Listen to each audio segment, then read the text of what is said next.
Figo's transfer lit the touch paper for a succession of summer signings that stunned the footballing world.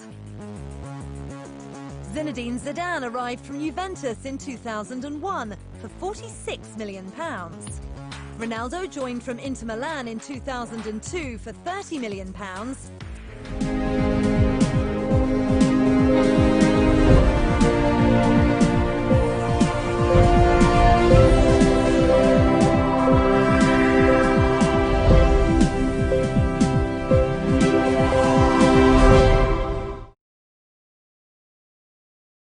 This is World News at this time.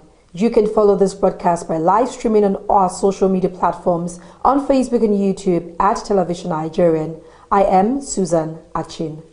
Florida reports 15,000 cases in a day, a U.S. record. Florida has registered more than 15,000 new cases of coronavirus in a day, easily breaking a record for a U.S. state previously held by California, according to official numbers published Sunday. The total of 15,299 cases in the hard-hit southeastern state was up sharply 47% above the previous day's total, the Florida State Health Department reported. The state also recorded a one-day total of 45 deaths attributed to COVID-19. Over 5 days, Florida has tallied 55,842 new cases. The previous one-day record for new cases had been held by California, with 11,694 cases registered on Wednesday, and before that by New York, with 11,571 cases reported on April 14. Florida's Republican Governor Ron DeSantis moved quickly to begin unwinding the state's lockdown starting May 4th, before most other states. In an unusually direct criticism, top U.S. health official Anthony Fauci said Thursday that Florida had moved out of its lockdown before public health indicators justified such a move. Now, Sri Lanka ordered government schools across the nation to shut down Monday, just a week after they reopened following a surge in new coronavirus cases. The country has reported just 2,617 cases with 11 deaths, but Army Chief Shavindra Silva said nearly half the 1,100 residents and staff at a drug rehab facility near the capital had tested positive in the past week, and some visitors may also have been infected. At least 16 cases had emerged in villages elsewhere across the nation, officials said, most in the central northern region.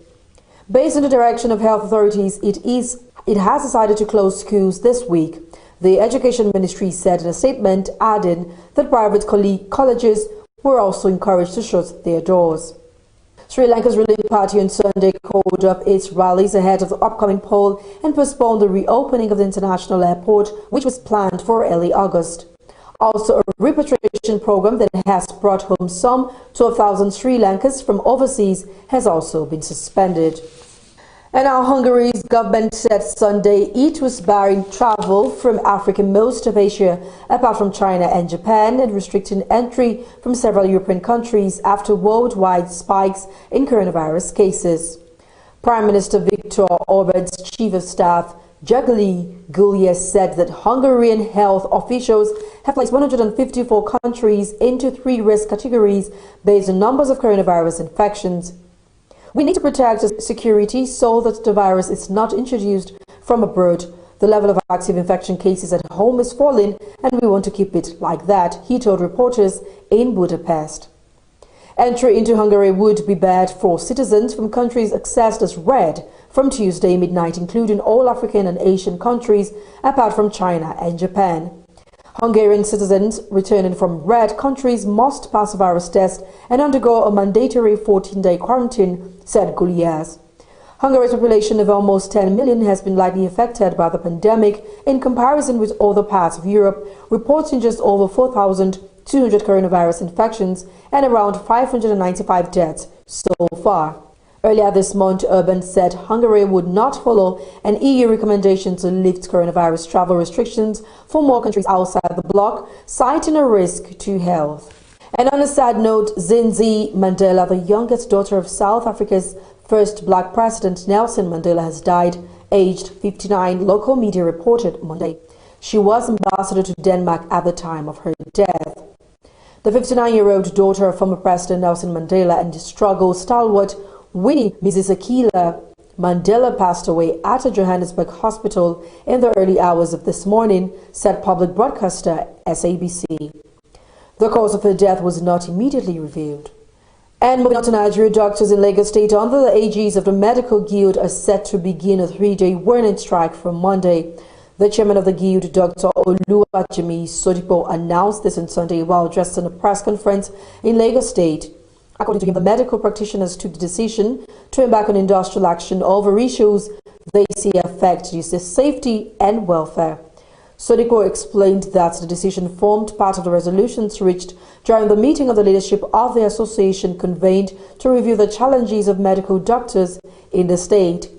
He said after robust deliberations, the council observed that the following were some of the unresolved demands of the Guild. They include wage disparity between federal and Lagos State doctors, which was not being given attention, the issue of COVID-19 hazard allowances and inducement allowances as approved by the federal government, which have not yet been domesticated by Lagos State for her doctors. That the doctors working in the isolation centers were still being owed 2 months allowances which have not been paid as at the time of the meeting. There were also concerns that the doctors were unceremoniously disengaged without recourse to their welfare, the Guild chairman added. And moving on to the world of sports, CAS overturns Manchester City's Champions League ban, and Manchester City are free to play Champions League football next season after the Court of Arbitration for Sport on Monday lifted a 2-season ban from European competitions imposed by UEFA. An initial fine of €30 million was also reduced to €10 million on appeal. City were accused of deliberately inflating the value of income from sponsors with links to the Abu Dhabi United Group, also owned by City owner Sheikh Mansour, to avoid falling foul of Financial Fair Play (FFP) regulations between 2012 and 2016. UEFA launched an investigation after German magazine Die Spiegel published a series of leaked